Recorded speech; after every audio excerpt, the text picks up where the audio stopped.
Welcome to AC and electrical education. दोस्तों, आपका स्वागत है मेरे चैनल पर। दोस्तों, आज मैं लेकर आया हूं A to Z full step by step सारी चीज़ों का वीडियो, जिसमें मैं आपको सिखाऊंगा कि वाटर चिल्लर कैसे तैयार करते हैं। दोस्तों, इस वीडियो में आपको शुरू से लेकर एंड तक सारी जानकारी मिलेगी। तो इसमें हमने क्या है कि स्कोडा का 2 टन का आउटडोर लेके आए हैं। अगर आपने 1.5 टन का चिल्लर बनाना है तो 2 टन का आउटडोर लीजिए। अगर 2.5 टन का बनाना है तो 3 टन का आउटडोर लीजिए। तो जितने का बनाना है आप उससे बड़ा आउटडोर लीजिए।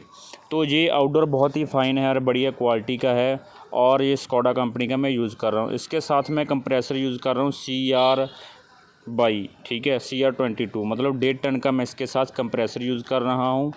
और मैं कर्लोस्कर एमरसन का जो न्यू कंप्रेसर इसमें यूज़ कर रहा हूँ। तो साथ ही हम हाफ़ एंड क्वार्टर के 2 वॉल यूज़ कर रहे हैं, जिससे हम इसमें से गैस इन और आउट करेंगे, ठीक है। तो यहाँ पर इसको जो फिट करने का बहुत ही सिंपल सा फंडा है, कुछ ज़्यादा मुश्किल काम नहीं है इसमें। खाली आपने इसमें कंप्रेसर को लगाना है पहले, और फिर इसके जो हमारे क्वार्टर एंड हाफ़ का जो वॉल है वो लगाना है। इसको स्क्रू से टाइट करना है, और फिर सिंपली आपका इसका कनेक्शन है, कुछ ज़्यादा कनेक्शन नहीं है। इस पर हमने कैपिलरी नहीं लगाना है। कैपिलरी जो हम इसके जो हमारा टैंक लगाएंगे हम वाटर चिलर वाला, वहाँ पर लगाएंगे। तो हमने इसके जो स्क्रू है वो टाइट कर लिया। अब हम इसमें कंप्रेसर रखेंगे, कंप्रेसर के स्क्रू भी हम अच्छे से टाइट कर देंगे। तो ये दोनों काम कर देंगे। तो कंप्रेसर के स्क्रू भी टाइट हो गए, हमारा क्वार्टर एंड वॉल का जो वॉल है वो भी टाइट हो चुका है। इसके बाद हम 3/8 का पाइप लेंगे, और इसका जो कंप्रेसर की दोनों साइड पर, एक साइड हम हाफ़ का पाइप यूज़ कर रहे हैं और दूसरी तरफ हम 3/8 का पाइप यूज़ कर रहे हैं।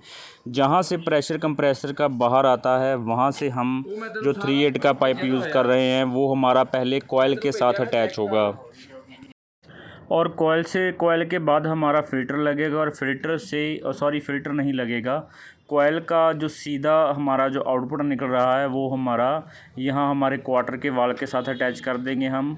और जो हमारा कंप्रेसर का इन है, जिसमें गैस इसके अंदर जाएगी, वो हमारा हाफ़ की पाइप के साथ कनेक्ट हो जाएगा। तो इसको हम वेल्डिंग कर देंगे अच्छे से। तो दोस्तों, जब आप वेल्डिंग कर रहे होते हैं तो आपने एक बात का ख़ास ध्यान रखना है कि जो ये वाली साइड की कॉइल है ये बिल्कुल इसके नज़दीक होती हैं। अगर हम दूसरी जो बत्ती होती है जो हमारा टैंक जो सोडियम टैंक के साथ अटैच होती है, अगर उससे करते हैं तो कोई हमारा इतना चक्कर नहीं है। लेकिन जब इस तरह के वेल्डिंग से LPG से इसको वेल्ड करते हैं तब हमें इसके दोनों तरफ पानी डालते रहना है। और इसके जो आगे जैसे हमने कपड़ा रखा, जब हम फ्लेयर के ऊपर हम इसको वेल्डिंग कर रहे हैं तब अपने कपड़ा रख लेना है, क्योंकि ये हीट बहुत ज़्यादा आस पास ये खिलारती है, जिसके कारण आपका जो वाल है वो उसकी जो रबड़ है वो ख़राब हो सकती है। जो दूसरी तरफ जो हम पहले कॉइल के ऊपर टंका लगा रहे थे, तो वहाँ पर क्या होता है कि कई बार को दूसरा जो टंका है वो हिल जाता है। तो इसलिए आपने थोड़ा थोड़ा पानी डालते रहना है और सावधानी से इसको टंका लगाना है। तो यहाँ पर हमने जैसे इसको पानी डाल दिया है साइड पे, और अब हम इसको पूरा हीट करके इसके ऊपर हम टंका लगा रहे हैं। तो जब आप टंका लगाते हैं तो आपने बहुत सावधानी से टंका लगाना है कि इसका जो पूरा जो पाइप है दोनों एक दूसरे के अंदर होना चाहिए, और प्रॉपर टंका लगा होना चाहिए, कहीं से भी लीक नहीं होना चाहिए। अगर ये आपका टंका प्रॉपर नहीं लगता है तो आपका जो गैस है वो लीक होने का ख़तरा रहता है। तो अगर मेरा आपने वीडियो नहीं देखा जिसमें मैंने फ्लेयर कैसे बनाते हैं और वेल्डिंग कैसे बनाते हैं वो सिखाया हुआ है, तो आप चैनल पर जाइए और वीडियो चेक कर लीजिए, आपको मिल जाएगा। तो दोस्तों, जितनी देर में हम इसको वेल्डिंग कर रहे हैं आप चैनल को सब्सक्राइब कर दीजिए अगर चैनल पर नए हैं। अगर आप चैनल पर पुराने हैं तो चैनल को लाइक और शेयर ज़रूर कीजिए। और अगर आप AC का और इलेक्ट्रिकल का काम सीखना चाहते हैं, अगर आपको कुछ समझ में नहीं आ रहा है तो मुझे कमेंट कीजिए, मैं उसका रिप्लाई ज़रूर करता हूँ। अगर आपने देखा है कि हम दूर दूर तक वाटर चिलर सप्लाई करते हैं, हम ऑनलाइन ऑफलाइन दोनों टाइप के वाटर चिलर बनाते हैं, फुली ऑटोमेटिक सेमी दोनों टाइप के हमारे पास वाटर चिलर होते हैं, सिंगल फेस और 3 फेस। हम 100 लीटर से लेकर 10,000 लीटर 20,000 लीटर तक चिलर बनाते हैं। तो अगर आपको ऑल इंडिया कहीं भी वाटर चिलर चाहिए, RO प्लांट में चाहिए, मिल्क प्लांट में चाहिए, या फिर किसी इंडस्ट्री में यूज़ करना है, इंजेक्शन मोल्डिंग में यूज़ करना है, तो हम आपको वाटर चिलर सप्लाई कर सकते हैं। तो हमारा दोनों तरफ से अच्छे से इसका वेल्डिंग हो चुका है। तो ये दोनों काम होने के बाद दोस्तों अब हम इसके ऊपर इसका जो कनेक्शन है वो करेंगे, जिसमें हमारा जो कंडेंसर आ जाता है, हमारा रिले आ जाता है, हमारा स्टार्टिंग एंड रनिंग दोनों टाइप का कंडेंसर आ जाता है। तो इसमें 2 कंडेंसर क्यों लगते हैं, रनिंग एंड स्टार्टिंग? तो दोस्तों ये हमारा जो रेसी कंप्रेसर होता है इसका थोड़ा लोड होता है, जिसके कारण जब हम इस पर ये स्टार्ट होता है तब हमें इसे थोड़ी पावर की ज़्यादा ज़रूरत होती है।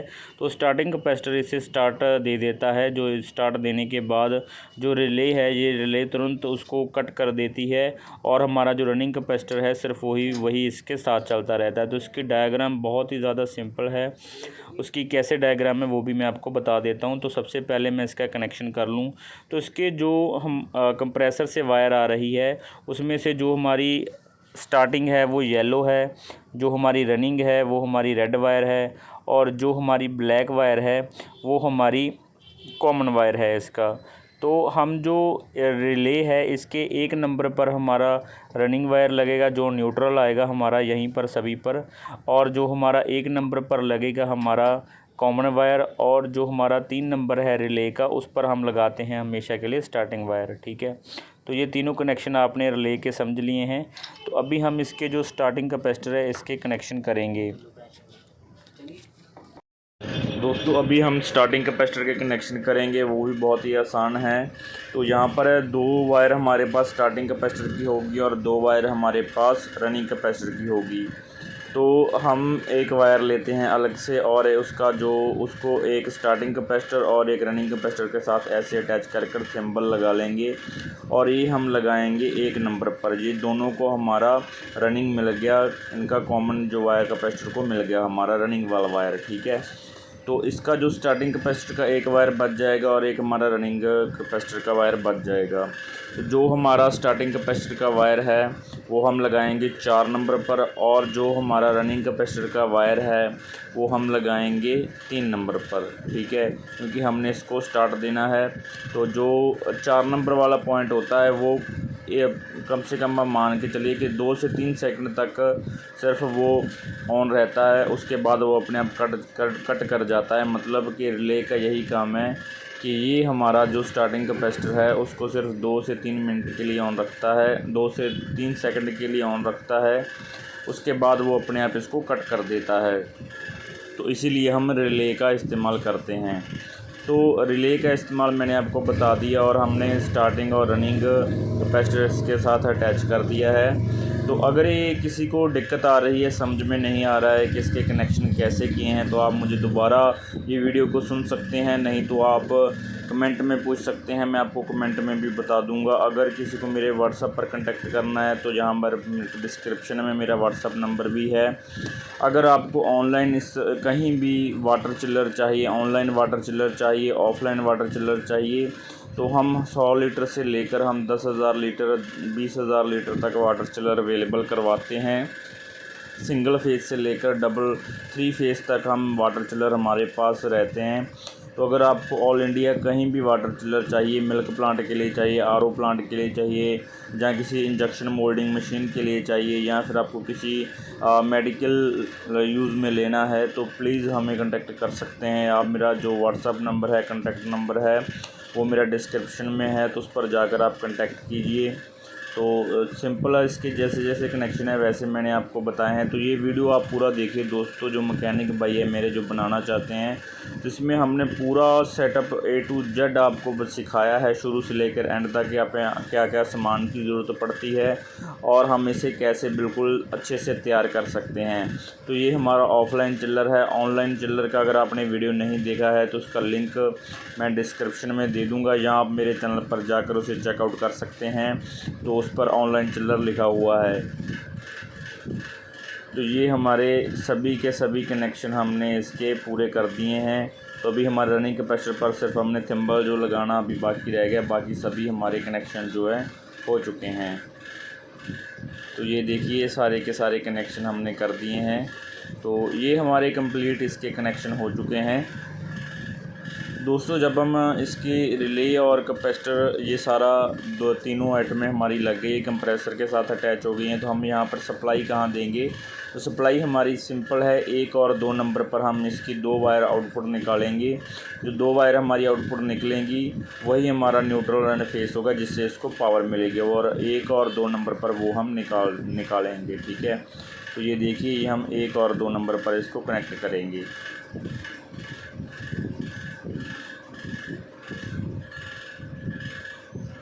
थिम्बल लगाने के बाद आपने इसको टेपिंग ज़रूर कर लेना है, क्योंकि कहीं वो क्या होता है, कई बार वायर खिंच जाता है तो इसकी जो थिम्बल के पॉइंट है वो काफ़ी आपस में करीब होते हैं, उसकी वजह से वो आपस में शॉर्ट सर्किट हो सकता है, इसलिए इसको आपने अच्छे से टेप कर लेना है। अगर थिम्बल रबड़ अवेलेबल है तो आप थिम्बल रबड़ भी इसके ऊपर लगा सकते हैं, अगर आपने टेपिंग नहीं करना चाहते हैं तो ये देखिए, ये जो हम वायर लगा रहे हैं ये 2 नंबर पर लगा रहे हैं, जिसमें हमारा फेस जाएगा, और 1 नंबर पर हमारा न्यूट्रल जाएगा। तो हम 1 नंबर पर इसका न्यूट्रल कनेक्ट करेंगे। तो ये देखिए, 1 नंबर पर हमने न्यूट्रल कनेक्ट कर दिया है और 2 नंबर पर हमने इसका फेस कनेक्ट कर दिया है।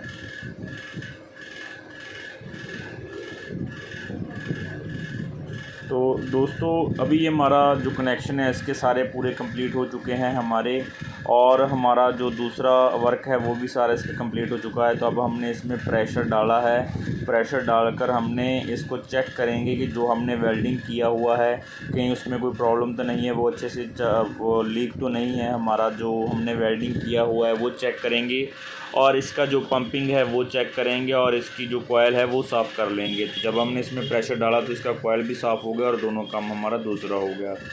दोस्तों, तो इसमें हम हाफ़ का पाइप यूज़ कर रहे हैं, हमने 100 फीट पाइप इसमें लगाना है हाफ़ का। तो उसका एक हमने सर्कल बनाना है जो हम इस टैंक में लगाएंगे। तो ये टैंक हमने अच्छे से इंसुलेट कर लिया है इसको इंसुलेशन से, और इंसुलेशन से इसको इंसुलेट करने के बाद अब हम 4 पाइप के 4-4 फुट के पाइप के पीस ले लेंगे, और उसको टाई लॉक की सहायता से हम ऐसे राउंड कर पाइप उस पर घुमा देंगे और टाई लॉक से टाइट कर देंगे। तो टाई लॉक से टाइट करने के बाद अब हम जो नीचे से हम इसका जो कैपिलरी कनेक्शन शुरू करेंगे, तो वहाँ पर हम क्वार्टर का पाइप लगा रहे हैं। हमने इसके 2 सर्कल बनाए हैं, हमने 50-50 फुट पाइप डाला है। तो 50 फुट का जो 2 सिरे हैं नीचे वाले, वहाँ से हम क्वार्टर का पाइप लगाकर ऊपर लेकर जाएंगे, बिल्कुल टैंक के बाहर तक लेकर जाएंगे, जो क्या है जिसमें हम अपना 2 कैपिलरी का साइज़ लगाएंगे। तो इसमें हम 2 कैपिलरी लगाने वाले हैं, तो 2 सर्किट बनाए हैं तो 2 कैपिलरी ही लगाएंगे। तो इसमें इसलिए हमने यहाँ पर 2 क्वार्टर का पाइप बाहर निकाल रहे हैं, और दोनों पाइप बाहर निकालने के बाद हम दोनों की जो आउटपुट जो हमारी दो पर तो हमने क्वार्टर का पाइप लगा दिया, और उसके दूसरे जो 2 सिरे बचे हैं उनको हम टी की सहायता से एक कर देंगे, टी लगाएंगे और दोनों को एक कर देंगे।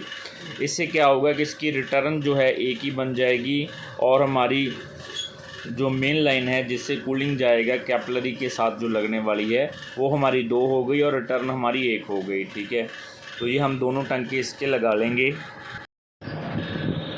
तो ये हमारी एक रिटर्न बाहर निकल गई। तो हमने दोनों पाइप को जोड़कर टी लगाकर यहाँ से इसका एक रिटर्न पाइप बाहर निकाल दिया है। उसको वेल्डिंग अच्छे से करना है, कहीं से भी इसका जो पॉइंट है उसमें मोरी या सुराख नहीं रहना चाहिए, और अच्छे से इसको वेल्डिंग करना है आपने। तो अब हमारा कॉयल में से 3 पाइपें बाहर निकल रही हैं। एक हमारा हाफ का पाइप बाहर निकलेगा जो हमारा रिटर्न है, और दो हमारा क्वार्टर का पाइप बाहर निकलेगा जिससे हमारा कैपिलरी जो है कनेक्ट होगा। तो ये हमने इसका कॉयल बना लिया है, इसको टैंक में हम अच्छे से रख देंगे। तो यहाँ पर अब हम 3 होल करेंगे, ये 2 हमारा क्वार्टर के पाइप है वो बाहर निकालने के लिए, और एक हमारा जो हाफ का पाइप है, जो पाइप हमारा जिससे हमारी रिटर्न बाहर आ रही है वहाँ से। तो ये हम ड्रिल की सहायता से ड्रिल कर लेंगे। तो ये सुराख आपने पूरे रखने हैं जो कि इसको टंकी को तो हम अच्छे से इसको कवर ही कर देंगे, बंद कर देंगे। तो यहाँ से कहीं इसमें कोई जानवर या जैसे कि आप छिपकली वगैरह या मक्खी वगैरह या कोई डस्ट वगैरह इसमें से ना जाए, इसलिए आपने इसके होल जो हैं पूरे रखने हैं, ज़्यादा बड़े नहीं करने हैं, जितना इसका साइज़ है उतना ही रखना है। उसके बाद हम तीनों पाइपें यहाँ से इसके बाहर निकाल लेंगे।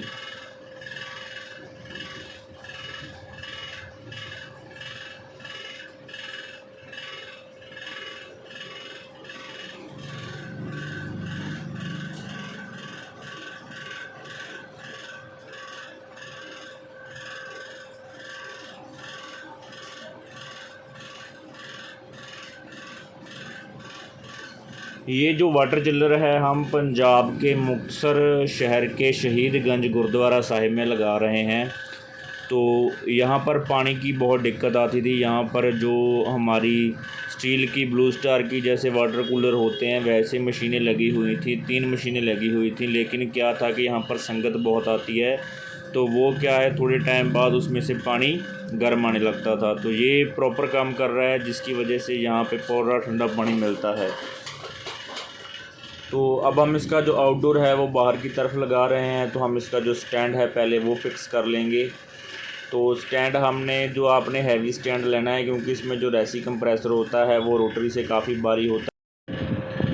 तो यहाँ पर हमें जो इसका स्टैंड है वहाँ पर 3 लोहे की गट्टी एक साइड और 3 एक साइड लगाएंगे। तो इस पर हम टोटल 6 लोहे की गट्टी लगा रहे हैं, ताकि जो इस पर जो वेट आ रहा है काफ़ी वेट है वो इस वेट को हैंडल कर सके, कोई प्रॉब्लम ना आए। तो यहाँ पर हमने इसकी पूरी मिनती कर ली है। तो अब हम ड्रिल की सहायता से इसे ड्रिल करेंगे और यहाँ पर इसको हैंग कर देंगे।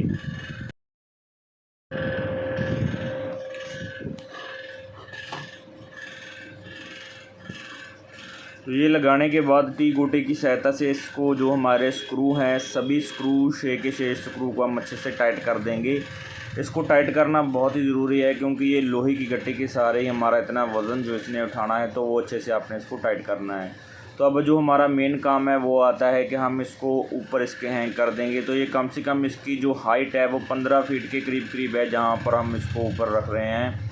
तो 15 फीट ऊपर इसको रखना, ऐसे उठाना मुश्किल था, तो हमने इसको रस्सों की सहायता से ऊपर की तरफ पहले खींच लिया। तो अब हम इसको यहाँ पर रख देंगे। तो ये काम थोड़ा रिस्की है। अगर आप भी ऐसा काम करते हैं, एसी में भी ऐसा ही होता है, थोड़ा दिक्कत आता है ऐसे इसको रखने में। अगर आप ये काम करते हैं तो बिल्कुल सेफ्टी के साथ आपने ये काम करना, जैसे हमने इसको रस्सों से पहले हैंग किया था ऊपर की तरफ। तो इससे ये क्या है कि आपके यूनिट को भी कोई ख़तरा नहीं है, ये गिरेगा नहीं।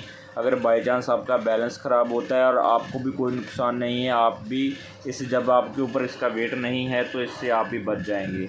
तो इसको हमने बहुत ही सावधानी से इसको रख दिया है।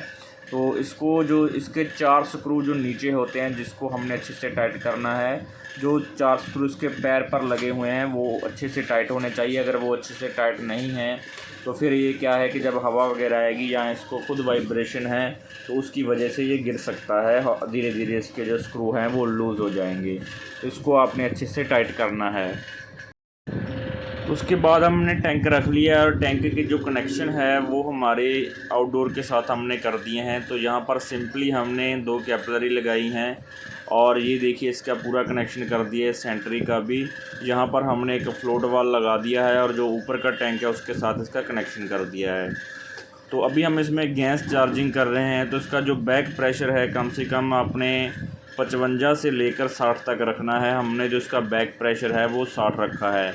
तो देखिए इसमें हमने पानी छोड़ दिया है और पानी छोड़ने के बाद ये अपने आप इस पानी को मैनेज करता रहेगा। जब इसमें थोड़ा पानी कम होगा तो ये अपने आप फिल होता रहेगा इसमें पानी, क्योंकि हमने इसमें फ्लोट वाल लगाया है।